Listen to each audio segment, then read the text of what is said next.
Ladies and gentlemen, hello and welcome to Unit Lost. I am Stylosa and welcome back to OverAnalyzed. This is the series where I take my competitive ranked games and I commentate what's going on and I look at ways that maybe I could get better, and we all get better from doing this. Like being able to watch your sort of games back and then see where you've gone wrong is such an invaluable thing, and hopefully at some point Overwatch will get a replay feature so everybody can do this without actually having to record their videos and all that stuff. So we're on Eichenwalde here and I'm playing Junkrat. Now I hardly ever played Junkrat in Season 1 competitive. However, he's sort of coming back into the meta in a big way, especially for Season 2 and especially on maps like Eichenwalde where you've got these very small chokes which you can spam with Junkrat. One thing you've got to remember though with Junkrat, it's great doing a lot of damage, but Zarya, she is very much in the meta, and I can't really see a point where Zarya is going to be out of the game. So when you spam bombs in as Junkrat, well, Zarya is just going to sit there and charge up off that. I play a lot of Zarya and I absolutely love it when I see Junkrat just spamming bombs. I'm like, oh, free charge.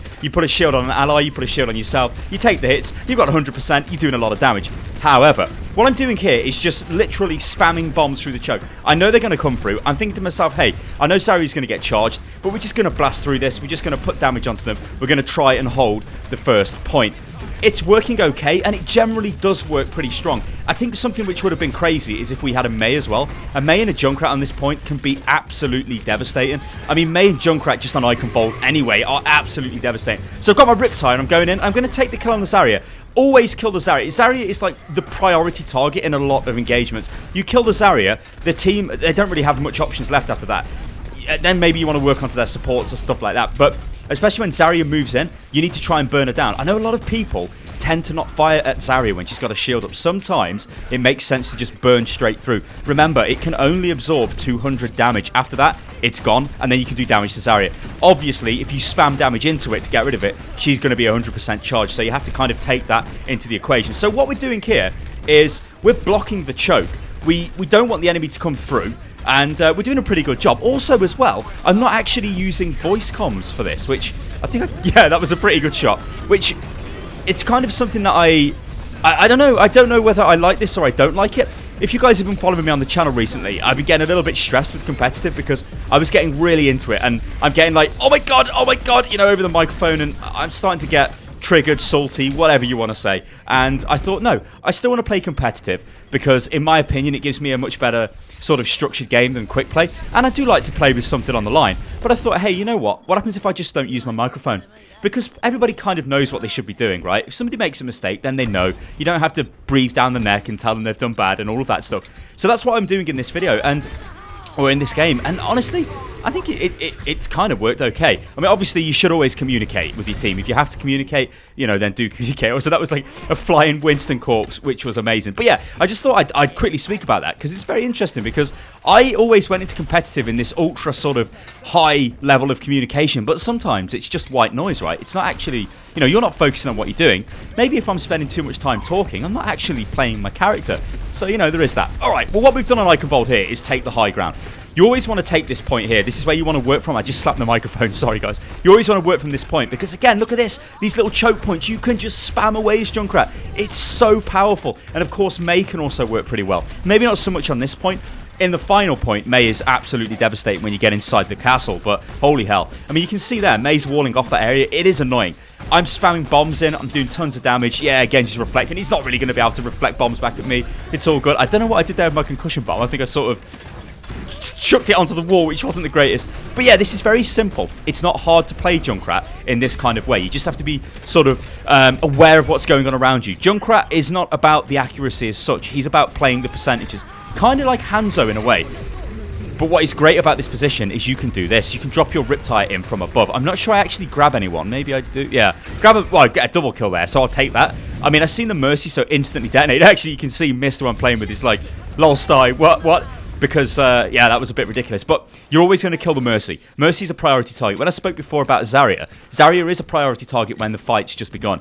But when you know Mercy's got a res up, if you can take her out like I just did, that was an insanely good ultimate. I mean, it killed 2 people, right?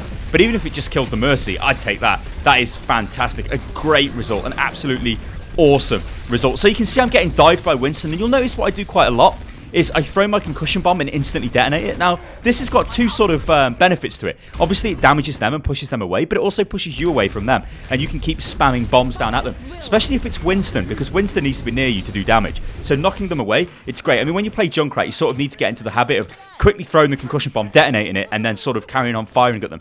It's such a high damage combo, especially if people like Genji dive on you. And in fact, now, Genji can't actually dive through your trap. Let's see if I manage to take him out here. I think he's moving away. You'll also notice I keep throwing my trap down as well. Whenever you get involved in a duel, 1v1, just throw your trap down. Like, they might fall back onto your trap, you never know. Alright, so I'm involved in a 1v1 with Genji. It doesn't look like it's going to go too well. I got 2 health. Oh no, oh, that was awesome. Anna just saved me. That was absolutely fantastic. And then, yeah, I sort of blew him away. I probably could have hit him with a left click attack there, just a standard grenade, and then detonated him. So you can see my ultimate, it's up all the time. Being able to spam into this choke is so powerful. Holy hell. And there's more kills. And my damage stats are just being absolutely ridiculous because, you know, it's like, well, with Junkrat we're doing damage, but remember what I said before. If we're doing a lot of damage into stuff which isn't effective damage, like we're damaging May walls. I mean, like there, you see we got him in the trap there? We would not have killed that monkey, or Winston. Let's stop calling him a monkey. He's not a monkey star. He's a goddamn gorilla. And he's a scientist as well, I'll have you know. Throwing your trap down is critical. You throw it down, people cannot see it. It's very hard to see the trap. Remember, when you're an allied Junkrat trap is very clear on the ground, but to the enemy, it's sunken in the ground and only the teeth sort of stick out. And when you're moving around quick, you know, you don't see it. Even the best players in the world will get caught in a Junkrat trap. It's very hard to sort of be aware of it all the time. And like I was saying earlier, Genji can't dash through it. So now when Genji tries to dash, if you throw your Junkrat trap down, you probably get him and then you can do damage to it. So look at that, I pushed the Winston away. Winston really doesn't want any part of that fighting me. I don't know whether I get the Anna. It looks like our Winston's gone in to do some damage. I've got my ultimate again. It's up so often, and this is, I think Genji's coming for me there. Alright, so I've used it to kill Genji. The reason for that is because Genji, like I just said, he was coming for me and he probably would have got me. This position though, when you take the high ground, this Junkrat, it is awesomely powerful. You've always got your ultimate pretty much. When it drops down from above, they've got very little chance to intercept it, and you can do a lot of damage. It is ridiculous. Alright, let's go on to the attack now. And we're going with Junkrat again because, you know, I'm feeling Junkrat here. I'm thinking we can do some work. Took quite a bit of damage, spamming bombs into the choke. It's alright, we want to work down the Reinhardt barrier because that's going to give us a chance to go in. It looks like they've got a Reaper, and then I get killed by a Symmetra Orb, which is kind of embarrassing, I'll have you know. Now, I'm pretty sure I look at the team now and think, I should probably swap here. Yeah, we've got one support, so I'm like, Junkrat, I don't think Junkrat's really going to work here, especially with a single Anna. I don't think I'd go out. Surely I don't go out again. Oh my god, I do. I'm sure I changed to Lucio. Yeah, I think that seals the deal because I just got wrecked there and I'm like, holy hell, this isn't going to work. So I'm going to swap to Lucio now. Now, this sort of highlights the thing that you should do when you play any game of Overwatch. It doesn't have to be competitive. It can be quick play. It can be whatever you guys like. Don't stick on a character if it's not going to work. Junkrat there, yeah, sure, I'm going to spam into the choke. But if they've got somebody like McCree, who clearly just wrecked me twice in a row, you know, it's probably not going to go good for me. So what would work for the team? Well, a Lucio would probably work here, because you really want to push through this choke as fast as you can. Now, we know that their Reapers use this ultimate. This is kind of something you need to be aware of when you play Overwatch as well. Be aware of what ultimates are being used, because Reapers use his ulti now. We know he's not going to be able to wipe us out. So we can sort of push in and be a little bit more brave. Thing is, though, we're sort of trickling in a little bit here, which I always hate, and you guys know that. We just kind of got to chill. We've got to regroup. We've got to get ready for another push. Send Reinhardt in the front. Hopefully I use my speed boost like a good Lucio to get through the choke. We've been hit by Zarya's ultimate. Now, this is not good, because this has pulled us all together. But you can see they don't actually have a follow-up. Luckily, my ultimate became available. So what I did is I made a snap decision and popped it straight away. Turned out not to be the best decision, because as you can see, a lot of our team are dying. We know there's no Zarya ulti, so that's kind of okay, but we also don't have any ultimate from Lucio. But we do have a McCree, we do have, I think that was a May, and a Roadhog. Was that a May? And a Roadhog ultimate that we've got, which is going to be, well, hopefully used in a second. Maybe it was a Trace ultimate and not a McCree. Maybe it's a Mercy ultimate. Maybe I'm off my head. We don't think we've got a May. What am I talking about? There's no May? I think it's the Mercy res that we've got. So Reinhardt's really low. Again, we can push in onto him. Now, what happened here is, I sort of expected the team... Yeah, you can see I'm typing, push in, guys. And then I'm thinking, I don't really need to say that. I think they know that. I thought they were pushing in with me. That's why I went in, and then I got killed. I should have probably have waited a little bit. You don't really want Lucio speed boosting and just running straight in. So you can see this choke really is kind of a problem. To get through the choke, it's very difficult. Once you manage it, though, and you get into this area, it's pretty good, pretty awesome, this area. It's just, I don't like that choke. If you guys have seen all the stuff I've made on Eichenwalde in the past, I'm not a fan of that choke. But we're in now. We've pushed them back to the point. This means we can start doing work on them. Our Mercy is still alive. She has res. I'm getting slammed. We've just been hit. Well, we've just taken out their teleporter, which is awesome work by the Genji. And we've just been hit, though, by Reaper, and he's basically wiped us out. We're hoping for the res. The res comes in. Now, this is going to actually change the game now, because this means you've got Lucio back in the fight. Lucio can assist with healing and all of that stuff. We're pushing in. We've taken out the McCree, and they've just got the Reinhardt left, and we managed to take him out. I've got to be honest, on Eichenwalde, that point and the final point are extremely difficult to break. The midpoint, it's sort of, yeah, it's the defenders, if they can keep control of the high ground, can actually win. If they don't, then they're going to pay the price. Whereas the first point, you just sort of hold them at the bridge, and the last point, you hold them at the very final corner into the sort of the destination for the payload. So stats-wise, I'm not doing too bad. I would have liked to have been a bit further up there on the eliminations, but honestly, I think the swap to Lucio, it did work okay. It allowed us to push through that point. It would have been great if the team came with me, because then I probably wouldn't have died the second time. Maybe I would have, because I was caught by symmetric turrets, but you know, you can't win everything. So what we do now is we're pushing through. You can see they've taken the high ground. Our Hog just tried to grab the McCree. Unfortunately, a missed, which is not, it's not the end of the world. Now we're in the Toblestein. This is not great, but for some reason I got knocked out of it. I think the payload pushed me out of it, or did it get... I don't know. Honestly, I don't know what happened there. That was weird. But yeah, now I've got my ultimate up, and I've used made the snap decision again to just pop it straight away so we can push in. Because I'm thinking, let's kill this this Reinhardt. We need him dead. We kill the Rein, that's a great result. Their res is used, though, so this is a bit of a problem. The Zarya is low. Remember what I said before? You always want to kind of kill the Zarya. Genji's got a couple of kills there, which has also helped us out quite a bit. The teleporter, I think, just went down for them.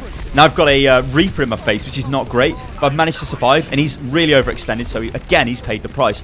Now we're keeping the payload moving. This is what you've got to do on Eichenwalde in this phase. Keep that payload moving, and when you can engage them, engage them. It is difficult, though, if they keep taking the high ground. I tried to knock the Reinhardt off the edge there. This can kind of be a bit of a Lucio playground, because if you start knocking them off the bridge, it can be really powerful. This is a really good kill on the Mercy. In fact, that was really, really good. What I did there is pushed her away because I didn't want a healing, broke the healing beam, then killed her 1v1. Mercy's not going to beat Lucio 1v1. So that was a really, really good move off me there. And again, like the whole team's played pretty well here, and we're kind of keeping them pushed in to their choke there. Monkey comes in, or Winston, as I should say, getting all aggressive. He's over aggressive. We managed to kill him, and we've managed to take the game. I think this is a really good game, guys. The Junkrat, I'm going to be playing a lot more Junkrat in competitive. Just a lot more Junkrat, full stop. I really enjoy playing Junkrat, and I should play more often, because I think I'm not that bad with Junkrat, and I think I can get better, which obviously applies to anything if you play it more. And the swap to Lucio, I guess that highlights making a swap to just sort of assist the team, because sometimes, you know, yeah, if I stayed on the Junkrat, I don't think it would have been effective, because they were holding that point pretty well. I think we needed a little bit more sustain, and then I think we got it. Alright guys, let me know what you think about this gameplay in the comments below. If you've seen anything that I've been doing wrong, then do highlight it, because we can all learn together, because that's what these videos are about. This has been the first OverAnalyzed video of the Season 2, and hopefully I'll try and get at least like maybe one of these out a week or something if I can. Alright guys, I've been Stylosa, this is Unit Lost. You can subscribe to the channel if you like the content, then like the video, follow me on Twitter, which is @UnitLostGaming, and I'll catch you next time guys. Toodaloo.